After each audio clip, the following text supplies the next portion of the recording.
नमस्कार मंडळी, श्री स्वामी समर्थ. आजच्या व्हिडिओमध्ये आम्ही तुमच्यासाठी घेऊन आलेलो आहोत मृत्यूनंतर आत्म्याची रहस्यमय यात्रा. तेव्हा व्हिडिओ स्किप न करता शेवटपर्यंत नक्की पहा. नंबर 1, माणूस मरण पावल्यानंतर त्याचा आत्मा काही क्षण त्या शरीराभोवतीच राहतो. त्याला अचानक काय झालं हेच समजत नाही. नंबर 2, जर मृत्यू वेदनेने भरलेला असेल किंवा मग अचानक झाला असेल तर आत्मा अजूनही गोंधळलेला आणि अस्वस्थ असतो. नंबर 3, आत्मा आपल्या घरच्यांना पाहतो, त्यांच्या भावना जाणवतो, पण तो स्वतः काही करू शकत नाही, बोलू शकत नाही. नंबर 4, गरुड पुराणानुसार मृत्यूनंतर पहिल्या 13 दिवसात आत्मा शरीर आणि घरच्यांच्या आसपासच असतो. नंबर 5, त्या काळात त्याला आपलं आयुष्य, चूक, पाप, पुण्य यांचा संपूर्ण आढावा दिसतो. नंबर 6, जेव्हा घरचे अंतिम संस्कार करतात तेव्हा आत्मा शरीराशी असलेली शेवटची नाळ सुद्धा तोडतो. नंबर 7, पिंडदान, तर्पण, गंगाजल आणि मंत्रजप यामुळे आत्म्याला प्रकाश दिसू लागतो आणि मग यामुळे त्याच्या पुढच्या प्रवासाची वाट जी आहे ती उघडते. नंबर 8, काही आत्मे शांततेत निघून जातात, पण काहींच्या इच्छा अपूर्ण राहिल्यामुळे ते पृथ्वीवरच अडकतात. नंबर 9, यमदूत आत्म्याला घेऊन जातात आणि त्याच्या आयुष्यातील प्रत्येक कृती दाखवली जाते.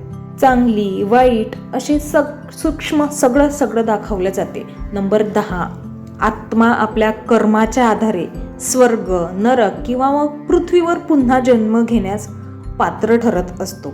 नंबर 11, जर आत्म्याने जीवनात सात्विकता, सेवा, भक्ती केली असेल तर त्याला मोक्षाच्या दिशेने वाट दाखवली जाते. नंबर 12, काही आत्मे लगेचच पुनर्जन्म घेतात, विशेषतः जे लहान वयात गेलेले असतील, ज्यांच्या इच्छा पूर्ण झाल्या नाहीत.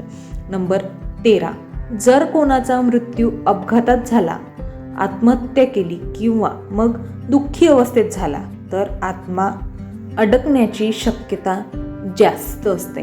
नंबर 14, अशा आत्म्यांना श्राद्ध, हवन, मंत्रजप आणि विशेष प्रार्थनांमुळे पुढे जाण्यास खूप मदत होते. नंबर 15, आत्मा अनेकदा स्वप्नांच्या माध्यमातून आपल्या प्रियजनांशी संपर्क करत असतो. तो काहीतरी सांगण्याचा प्रयत्न करत असतो. नंबर 16, जर एखादी आत्मा घरात वारंवार जाणवत असेल, विचित्र घटना घडत असतील तर तो अद्याप तिथे अडकलेला राहत असतो. नंबर 17, अशा वेळी काय करायचं? शांततेने त्यांच्यासाठी प्रार्थना, दान किंवा मग जप केला तर तो आत्मा मुक्त होतो.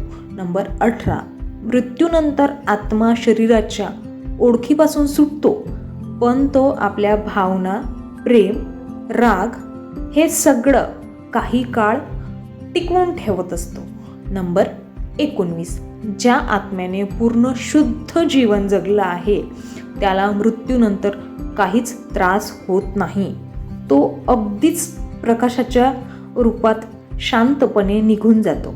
नंबर 20, आत्म्याला खरं समाधान, शांती आणि मुक्ती मिळवण्यासाठी केवळ धर्मकर्म नाही तर जिवंतपणी केलेलं प्रेम, माफ करणं आणि सत्य जगणं हेच महत्त्वाचं असतं. तर आजचा हा व्हिडिओ कसा वाटला ते तुम्ही आम्हाला कमेंट बॉक्समध्ये नक्कीच कळवा आणि अशाच नवनवीन आणि माहितीपूर्ण व्हिडिओसाठी आपल्या चॅनलला लाईक, शेअर, सबस्क्राईब करून कमेंटमध्ये श्री स्वामी समर्थ नक्की लिहा.